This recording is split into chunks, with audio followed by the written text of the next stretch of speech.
ne faut pas me toucher, il ne faut pas m'abuser, il ne faut pas me violer. Je suis encore un enfant, laissez-moi ma dignité, laisse-moi ma virginité. Il ne faut pas me violer, je suis encore un enfant. Quand vous avez entendu la chanson de ce matin de X Maléa, qui parlait de... Vous connaissez la chanson, j'en suis sûre, qui parle du viol, le viol de la petite fille, le viol des petites filles. Donc, dans le cadre de la semaine de la jeunesse, il est vrai, on vous célèbre, il y a plein d'activités où vous allez vous réjouir. Mais sachez que la jeunesse est également en proie à plusieurs fléaux, notamment le viol, les abus sexuels sur les petites filles. Donc, c'est de ça que nous allons parler ce matin. C'est un sujet suffisamment grave, donc je vous prie d'être très attentif. Je vais commencer par vous lire un petit témoignage d'une fille qui a été violée, une petite fille qui a été violée par un adulte. C'est pourquoi on parle des abus sexuels sur les mineurs. Ça te concerne, ça concerne ta petite sœur, ça concerne ta cousine, ça concerne une fille qui vit à côté de toi, ça concerne ta voisine. La protection des filles contre les abus sexuels nous concerne nous tous. Vous êtes ici des filles de 6e, pour moi, les petites filles de 8 ans, je crois, jusqu'à au moins 25 ans, au pro, je suppose. Donc, écoutons le témoignage. Mon cousin est le père de mon enfant. Je m'appelle Adèle, j'ai 14 ans. Ma mère, après sa séparation avec notre père, a décidé d'aller vivre avec nous chez son grand frère, qui lui aussi avait plusieurs enfants. Après presque 3 mois de vie commune, l'un de mes cousins, avec qui nous partageons la même chambre, a commencé à faire des attouchements sur ma grande sœur Leslie, alors âgée de 14 ans, et moi de 12 ans. Mais aucune de nous deux n'étions au courant de la situation de l'autre. Par la suite, il a commencé à nous forcer à avoir des rapports sexuels avec lui, en nous menaçant chacun de mort si on le trahissait. Cette situation a duré environ 2 ans, jusqu'au moment où toutes deux sont tombées enceintes et que les parents ont découvert la situation. Beaucoup de filles vivent cette situation dans les familles, mais ça ne se limite pas seulement dans la famille, également à l'école. Nous allons écouter un autre témoignage. Là, il s'agit du témoignage d'une petite fille qui a été violée par son maître à l'école. C'est sérieux, s'il vous plaît. Ce sont des choses que les filles vivent vraiment. Et je suis sûre que parmi vous, il y en a qui ont déjà vécu ça. Ce n'est pas une honte. Et on doit en parler. Et vous donner des astuces sur comment vous protéger. Comment protéger vos petites sœurs. Ce qu'il faut faire lorsqu'on est victime, ou bien lorsqu'on a une victime à côté de soi, c'est extrêmement sérieux. C'est pourquoi je sais que ça concerne même les garçons. Les garçons ne doivent pas être des violeurs de petites filles.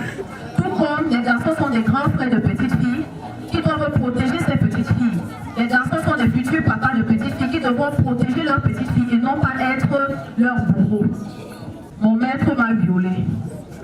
J'ai 13 ans et je suis élève au CM2 dans une école primaire de mon village. À la rentrée, j'avais occupé une place à la 3e rangée avec mon ami, avec qui j'étais déjà l'année dernière au 2e trimestre.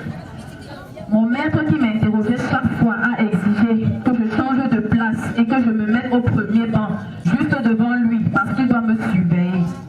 Il ne cessait de me dire que je suis déjà grave et que sûrement mes parents ont refait mon acte de naissance pour diminuer mon âge. Il me disait aussi des grossièretés et mes camarades en riaient toujours. J'avais très honte en classe et je faisais tout pour ne plus parler de peur de me faire humilier devant mes camarades. Un jour, le maître m'a demandé d'attendre à la fin des cours le soir. Quand tous mes camarades sont sortis, il m'a demandé si je voulais repartir rejoindre mon ami à la 3e rangée comme avant. Et j'ai dit oui. Après, il m'a demandé si je voulais me marier. J'ai dit non. Puis il a dit, même pas à moi. J'ai dit non. Le temps passait et mes camarades s'éloignaient. Alors il a dit que je pouvais rentrer. Mais comme il se faisait déjà tard, il m'a dit qu'on devait traverser le noir ensemble. Pendant que je marchais devant lui, il m'a tiré par mon pagne et m'a demandé de ne pas crier, sinon il allait me tuer et me jeter dans la forêt.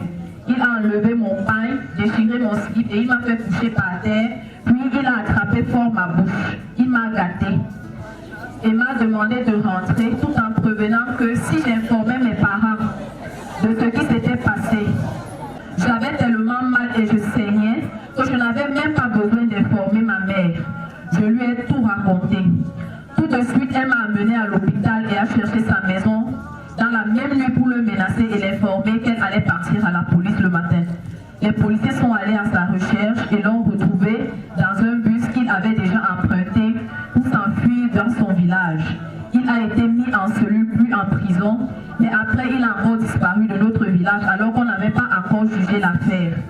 On a dit à ma mère qu'il est toujours poursuivi et que l'affaire est toujours en cours au tribunal. Ce sont des histoires authentiques, des témoignages authentiques qu'on a rassemblés dans ce document. Et je suis sûre que parmi vous, peut-être, il y en a qui ont vécu ça ou qui connaissent quelqu'un qui a vécu ça. Nous allons donc vous expliquer ce que c'est qu'un abus sexuel sur mineur, quel est l'impact que ça peut avoir sur les personnes, ce qu'il faut faire au cas où on est victime ou au cas où on est proche de quelqu'un qui a été victime. Je vais devoir vous expliquer ce que c'est un abus sexuel. Tout d'abord, le terme abus. C'est quoi un abus? Abuser de quelqu'un, c'est profiter de sa naïveté, soit dans un moment de faiblesse, soit dans un moment de vulnérabilité. Alors, quand on parle d'un abus sexuel, cela sous-entend un ensemble de pressions qu'on peut exercer sur la personne en face de nous dans le but d'entretenir une relation sexuelle avec la personne sans son consentement. Alors, plus tard, on va voir les différentes formes d'abus sexuels. Parlant des différentes formes d'abus sexuels, on les situe d'abord sur deux classes. On a les abus internes, particulièrement dans la famille, et les abus externes. Ça peut être dans la société, ça peut être dans les établissements, ça peut être partout. Mais ce matin, comme nous sommes au lycée bilingue de Fou, on va parler donc des abus en milieu scolaire. Alors, les abus en milieu scolaire, nous avons parfois des harcèlements. Ça peut se faire de façon verbale ou de façon non verbale. On a cette pression qu'on exerce sur la personne en face de nous.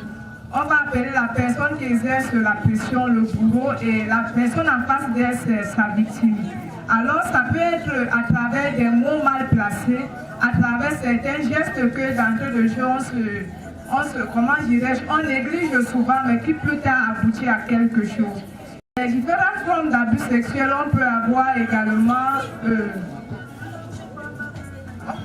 l'inceste, on peut avoir le harcèlement, comme on a dit, on peut avoir une multitude de choses, on peut avoir le viol, on peut avoir des attouchements, on peut également avoir l'exhibition. On peut avoir une personne en face de nous et puis on se met dans une posture, dans une tenue qui n'est pas appropriée. C'est une façon indirecte d'exercer une certaine pression morale sur la personne visant à entretenir des relations sexuelles avec elle. Alors quand une personne subit un acte de violence, quand une personne est victime d'un abus sexuel, cela peut parfois s'avérer très terrifiant, parfois troublant. Généralement, les personnes victimes de viol, les personnes victimes d'abus sexuels présentent souvent des problèmes sur le plan sentimental. Il est toujours en train de ressasser ce qui s'est fait et cela vole son sommeil. La personne est toujours en train de faire un flashback. On a peur de s'endormir et de revivre cela dans notre inconscient. Cela se traduit également par l'anxiété. Les personnes victimes d'abus sexuels n'expriment pas la violence, par la nervosité, par l'esprit de tricherie, par également l'esprit d'impulsivité. Ces personnes sont tout le temps sur les gardes, elles ont l'impression d'être en danger avec le monde, elles ne se sentent plus en sécurité. Cela développe, un processus par lequel la personne va se renfermer sur elle-même. La personne aura du mal à communiquer avec les autres. À l'école, par exemple, on note que certains enfants qui, dans le passé, étaient très brillants, commencent à se renfermer. Ils ont l'air oisifs dans la salle de classe. La productivité n'est plus bonne. Les notes sont déjà médiocres. L'enfant qui aurait été brillant dans le passé commence à assombrir. Donc, il faut savoir briser le silence, il faut savoir parler, parce que cela est condamnable par la loi. Merci. Nous allons vous donner des astuces sur comment vous protéger, comment protéger les autres. Comme ma collègue l'a dit tout à l'heure, l'abus sexuel est condamnable par la loi. Même le harcèlement en milieu scolaire sur des mineurs, que ce soit par un enseignant ou par une autorité quelconque, est condamnable par la loi. C'est une forme d'abus sexuel. Si un cousin, un frère, un voisin